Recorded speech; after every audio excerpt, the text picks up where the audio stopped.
दोस्तों, आप लोग को पता है कि मयूज ने हमेशा भारत विरोधी नीति को अपनाया है और इंडिया आउट कैंपेन के तहत ही उन्होंने अपनी इलेक्शंस के अंदर जगह बनाई।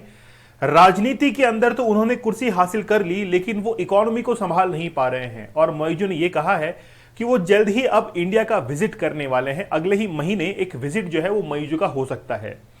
तो सबसे पहले मैं आप लोगों को ब्रीफ कर देता हूं कि आखिरकार मयूज इंडिया में आना क्यों चाह रहे हैं, और आखिरकार जब भारत से दुश्मनी मोल ले ली है तो उसके बाद में वापस से भारत का रुख करने का आखिरकार ये कौन सा तरीका है, इसके पीछे रीजन क्या है आखिरकार, वो मैं आपको इलेबोरेट कर देता हूं। रिसेंटली क्या हुआ है कि मालदीव के पास में सबसे बड़ी प्रॉब्लम ये खड़ी हो चुकी है कि मालदीव को अपना डेट जो कर्ज है वो चुकाना है, और अक्टूबर 2024 ये इसकी लास्ट डेट है। 2024 ये इसकी लास्ट डेट है। कर्ज कितना चुकाना है? लगभग $500 मिलियन का कर्ज मालदीव्स को चुकाना है। लेकिन है कितने पास? उसके पास $395 मिलियन उसके पास में, और उसमें से भी $45 मिलियन केवल वो अपने पास में रख सकता है और बाकी उसको डेट चुकाने के अंदर खर्च करना पड़ेगा। तो अक्टूबर 2024 की वो जो डेडलाइन मालदीव के पास में आकर खड़ी हो चुकी है, अब मालदीव को यह लगता है कि फंस गए हैं, क्योंकि चाइना की तरफ से अब कोई भी हेल्प नहीं आ रही है, ना उसको टर्की हेल्प कर रहा है, क्योंकि सबसे पहले विजिट तो आपने वहीं पे की थी।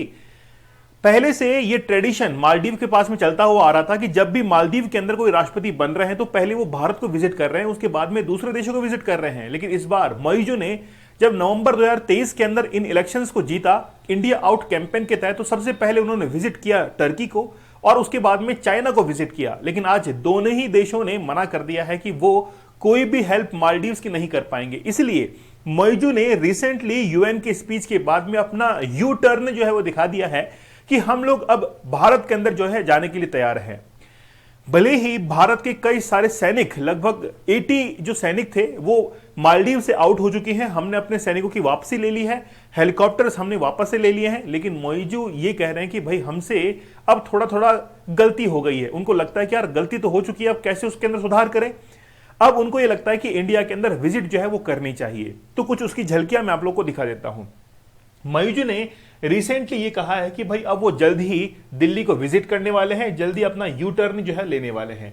दुबई 2023 के अंदर कोप 28 के अंदर प्रधानमंत्री मोदी के साथ में मुलाकात हुई थी। उस समय उनका रुख जो था वो बड़ा सख्त एक रुख था। भाई हमारे साथ में चाइना है, हमारे साथ में टर्की है, जीसीसी हमारे साथ में है ना, जो गल्फ कंट्रीज है वो हमारे साथ में है। लेकिन क्या है कि इकोनॉमी जो है वो हमेशा पैसों से ही चलती है। अगर आप बड़ी बड़ी बातें करते हैं कि हमारे साथ में चाइना है, हमारे साथ में टर्की है, और भी कई देश हैं, लेकिन इकोनॉमी को चलाने के लिए कोई भी साथ नहीं देता है। अगर आप देखिए कि अगर आपके घर के अंदर अगर रोटी खत्म हो जाती है, आटा खत्म हो जाता है, तो पड़ोसी ये नहीं पूछता है कि आपने खाना खाया कि नहीं खाया। उस रोटी का जुगाड़ खुद को करना पड़ता है। इसलिए मालदीव को आज ये बात समझ में आ चुकी है कि पड़ोसी जो है वो हमारी हेल्प कर सकता है, और जब हमारी इकोनॉमी इतनी डाउन चली गई है तो उसको हेल्प करने के अंदर इंडिया जो है वो बेहतर हेल्प कर सकता है। और वो कैसे कर सकता है आगे हम लोग देखने वाले हैं। तो मयूज ने जब मुलाकात की थी दुबई के अंदर, उस समय इनके जो तेवर थे वो बड़े कड़े थे, लेकिन अब इन्होंने यू टर्न ले लिया है। रिसेंटली एस जयशंकर साहब जो है उन्होंने मालदीव को विजिट किया और वहां से एक बहुत बड़ा कॉन्ट्रैक्ट सैनिटेशन का वो लेकर आए हैं। जीत हुई है भारत की। लेकिन जब उन्होंने वहां के जो फॉरेन मिनिस्टर हैं इनके साथ में बातचीत की तो इन्होंने कहा कि हम भी इंटरेस्टेड हैं भारत के साथ में डील करने में। यहां तक कि जो मालदीव के विदेश मंत्री थे उन्होंने श्रीलंका के अंदर विजिट किया और वहां पर भी उन्होंने यही स्पीच की कि हम अब इंडिया के साथ में इकोनॉमिक रिलेशंस बनाना चाहते हैं। क्यों नहीं बनाएंगे आप? अगर पड़ोसी से दुश्मनी मोल लेंगे तो कहां पर आपको छिपने की जगह मिलेगी। रिसेंटली आप लोगों को पता होगा कि भारत और मालदीव के जो रिश्ते थे वो अपनी एक बहुत गर्माहट के ऊपर थे। लक्षद्वीप वर्सेस मालदीव्स का एक कैंपेन जो है वो चल पड़ा था, और हमारे कई टूरिस्ट जिन्होंने मालदीव्स की टिकट्स बुक करा रखी थी उन्होंने कैंसिल कर दिया था कि हमको मालदीव्स के अंदर नहीं जाना है। चलिए लेक्चर के अंदर हम लोग आगे बढ़े, उससे पहले 100 डेज का हार्ड चैलेंज आप लोग के लिए है। देखिए बहुत सारे स्टूडेंट्स, बहुत सारे व्यूवर्स ये शिकायत करते हैं कि हम लोग अपनी मंजिल को, अपने टारगेट को हासिल नहीं कर पाते हैं। देखिए पोर्नोग्राफी आपके सबकॉन्शियस माइंड को डिस्टर्ब करती है। वो आपके अंदर जो इनोवेटिव आइडियाज हैं, आपका जो फोकस है, कंसंट्रेशन है, उसकी धज्जियां उड़ा देती है। तो मेरा ये कहना है कि आप 100 डेज का चैलेंज एक्सेप्ट कीजिए। इसमें एडवांस टेक्निक तो आप लोग को बताएंगे ही, साथ में आप इस पोर्नोग्राफी के जंजाल से कैसे बाहर निकल सकते हैं वो भी आप लोग को बताया जाएगा। तो 100 दिन का चैलेंज बड़ा जबरदस्त है। एक एजुकेटर आपको डेली आकर ये समझा रहा है कि आप इससे बाहर निकल जाइए, तो कम से कम आप उसके साथ में तो खड़े हो सकते हैं। चलिए तो शुरुआत करते हैं आज के इस लेक्चर की, और मैं आपको कुछ अलग डायमेंशन जो है वो आज बताता हूं। देखिए रिसेंटली क्या हुआ है कि भारत का एक पड़ोसी देश है माले, ठीक है, यानी कि मालदीव है जिसकी कैपिटल है माले। अब वहां पर लगभग 1200 के आसपास में आइलैंड्स हैं, आइलैंड्स जो कि अब समुद्र तट को टच करते हैं, कोस्टल एरिया को टच करते हैं। तो उनका यह मानना है कि हमारी इकोनॉमी जो है वो टूरिज्म के ऊपर डिपेंड करती है। वो बिल्कुल बात सही भी है, लेकिन इसके साथ में ही मोइजू ने रिसेंटली 2 स्टेटमेंट दिए। इन दोनों स्टेटमेंट्स को आप लोगों को अलग अलग जो है वो पढ़ना है। देखिए मोइजू क्या कह रहे हैं, ये यूएन के अंदर दिया गया एक स्पीच है। We have never been against any one country, मतलब वो किसी भी देश के विरुद्ध नहीं है, किसी भी पॉइंट पर विरोध नहीं करते हैं। It is not India out, मतलब वो इंडिया आउट के जो है वो इंडिया आउट को लेकर नहीं बढ़ रहे हैं आगे, जबकि इन्होंने इंडिया आउट कैंपेन के तहत ही अपने इलेक्शंस को जीता था नवंबर 2023 के अंदर। Maldives face a serious problem with foreign military presence on this soil. आप लोगों को पता होगा कि भारत की मिलिट्री प्रेजेंस जो है वो मालदीव्स के अंदर है, लेकिन मोइजू ये कह रहे हैं कि मालदीव जो है वो एक सीरियस प्रॉब्लम फेस कर रहा है, क्योंकि फॉरेन की मतलब भारत की जो मिलिट्री है वो कहां पर है, मालदीव्स के अंदर है। The people of Maldives do not want to single foreign soldier in the country. Maldives का एक एक नागरिक जो है वो एक भी पर्सन को जो कि किसी दूसरे कंट्री के फॉरेन सोल्जर्स हैं उनको यहां पर बर्दाश्त नहीं करता है, इसलिए हमने भी वहां से अपने सोल्जर्स को विड्रॉ कर लिया। अब दूसरी लाइन यहां पर पढ़िए, we might be a small country, हो सकता है कि हम लोग छोटे देश हों, but that does not give you the license of bully us. तो आपको लाइसेंस ये नहीं मिल जाता है कि आप लोग हमको बुली करें। ये भारत के बारे में पहले स्टेटमेंट कहा गया था, और ये जो है वो एक यू टर्न के तौर पर कहा गया है। और रिसेंटली मोइजू ने कहा है कि हम लोग जल्द ही भारत को विजिट करने वाले हैं। भारत का विजिट भले ही अब अगले महीने होने वाला है, लेकिन 11 सितंबर 2024 को उन्होंने 2 जो मिनिस्टर्स थे, कैबिनेट मिनिस्टर्स, इनको क्या कर दिया है, वहां से बर्खास्त कर दिया है, रिजाइन उनको करवा दिया है।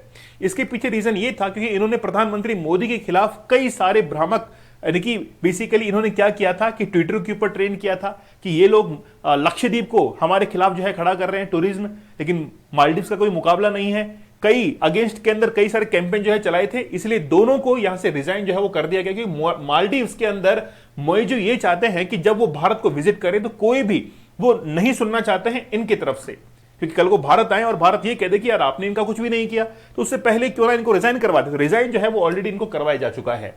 भारत का एक प्रोजेक्ट है सागर प्रोजेक्ट। देखिए 2015 के अंदर हम लोग ये चाहते थे कि इंडियन ओशियंस के अंदर भारत की प्रेजेंस हो, और जितने भी कंट्रीज लगते हैं, चाहे फिर वो अफ्रीका, ईस्टर्न अफ्रीका से लगते हो, या फिर इंडियन ओशियन के अंदर जो कंट्रीज हैं, आइलैंड कंट्रीज हैं, उनके साथ में रिलेशंस अच्छे करेंगे, तो security and growth for all in the region. तो सागर हमने एक प्रोजेक्ट जो है वो लॉन्च किया था, ताकि हम लोग इस एरिया के अंदर, इस रीजन के अंदर सिक्योरिटी जो है, चाहे मैरीटाइम सिक्योरिटी की बात करें, मैरीटाइम कॉमन्स की बात करें, या फिर कॉर्पोरेशन की बात करें, इसके लिए हमने सागर प्रोजेक्ट जो है इसको लॉन्च किया था, और काफी सक्सेसफुल भी ये रहा है। देखिए अब हम लोग बात करते हैं मालदीव के टूरिज्म के ऊपर।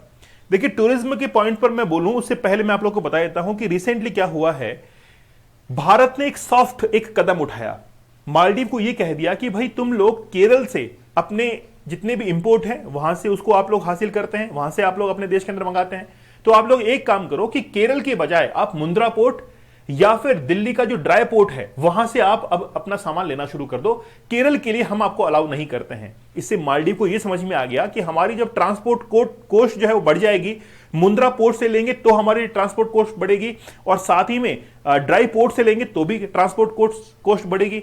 तो उस समय तो मालदीव्स ने कहा था कि ठीक है, आप लोगों की जरूरत नहीं है, हम लोग टर्की से सामान मंगा लेंगे, हम लोग जीसीसी से सामान मंगा लेंगे। लेकिन फिर उन्होंने जब उनकी ट्रांसपोर्ट कॉस्ट और ज्यादा बढ़ने लगी तो फिर वापस से भारत का रुख किया। और अब देखिए हम बात करते हैं किसके बारे में, टूरिज्म के बारे में।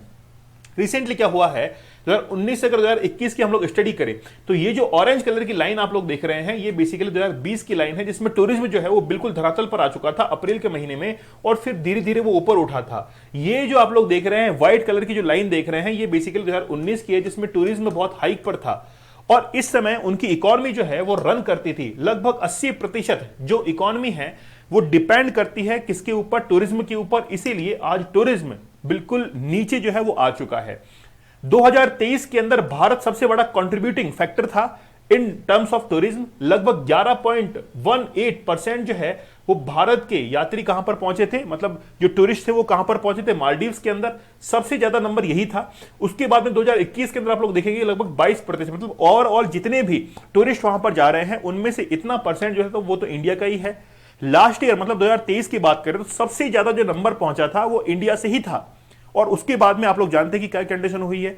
यही नहीं, अगर हम लोग ट्रेड्स की बात करें तो ट्रेड्स के मामले में भी 2022 में तो भारत सेकंड पार्टनर था, लेकिन 2023 के अंदर भारत जो है वो पहला ट्रेड कंट्री मालदीव के लिए बन चुका है। तो मालदीव का अब यू टर्न करना आप लोग समझ चुके होंगे कि मालदीव के ऊपर डेट जो है वो ज्यादा बढ़ चुका है, अब उसको कर चुकाना है, और कर चुकाने के लिए चाइना और जीसीसी कंट्रीज या फिर टर्की जैसे देश जो है वो अब हेल्प नहीं कर पा रहे हैं। तो उसका बचना जो है वो अब किसके ऊपर डिपेंड करता है, इंडिया के ऊपर डिपेंड करता है। रिसेंटली आपको पता भी होगा कि जब मालदीव्स के अंदर पानी खत्म हो गया था तो चाइना ने तिब्बत से पानी भिजवाया था, ठीक है। अब उसके लिए कोस्टिंग तो ली ही होगी, पैसा तो वसूल किया ही होगा। तो बेसिकली अब बात यह है कि इकोनॉमी से देश चलता है, ना कि ये पानी मंगाने से या फिर मिलिट्री से या फिर हवाई बातें करने से। देश चलता है इकोनॉमी से, पैसे से देश चलता है। तो अब यू टर्न जो है वो लेना जायज है। चलिए, रिसेंटली हमने एक 100 डेज का चैलेंज लॉन्च किया था जिसमें बहुत सारे स्टूडेंट्स ने, बहुत सारे व्यूवर्स ने हमारे साथ में पार्टिसिपेट किया है। मेरा आप लोगों से यही एक रिक्वेस्ट है कि अगर आप लोग अपने कंसंट्रेशन फोकस के ऊपर जो है वो वर्क करना चाहते हैं, आप लोग चाहते हैं कि पोर्नोग्राफिक एडिक्शन से बाहर निकल जाएं, तो आप लोगों को चैलेंज कूपन कोड यूज करके आप लोग इससे जरूर जो है वो बाहर निकल जाइए। काफी डिस्काउंट प्राइस में आप लोगों को ये अवेलेबल होगा। आप लोग चाहें तो 175 डेज का हार्ड चैलेंज भी आप लोग ले सकते हैं। चलिए, मिलते हैं आप लोगों से अगले सेशन में, तब तक धन्यवाद, थैंक यू, जय हिंद।